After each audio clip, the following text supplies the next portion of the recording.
Hello mga dudes, nandito po ako ngayon sa provincial capital ng Bulacan. Ngayon lang po ako nakarating dito sa, nadadaanan ko lang po ito dati. Ayun po may mga portrait po ba tawag sa ganito? Memorabilia. Yung mga pasimuno ng himagsikan noong panahon pa noong araw. 1866 po itong pinanganak tong ano na to. Isidro Torres.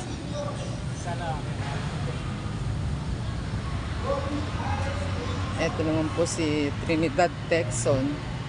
Sa mga mahilig po sa history, siguro po kilala nyo to. Pero ako po ngayon ko lang to na ang ganda po ng pagkakaano ng mata niya. Parang tunay. Parang buhay pala. Marami po siya.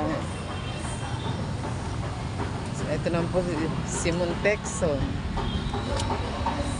Galing naman po nang gumawa ng ano nito. Mga mukha nila.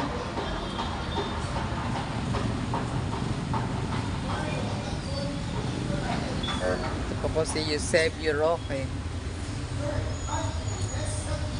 Mga mahilig po sa history. Kilalang kilala po nila to. Lalo na po yung mga history tungkol sa Bulacan, tungkol sa panahon ng digmaan. Mariano Ponce naman po itong isa na to. Ang galing po.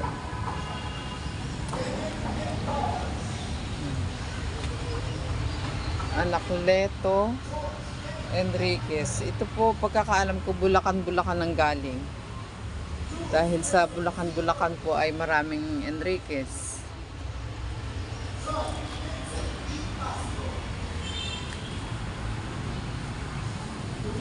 Ito pa po ang isa. Diodato Arellano. Mga katipunero po nung araw. Panahon ng digmaan. Mga nagtanggol po sa ating bayan.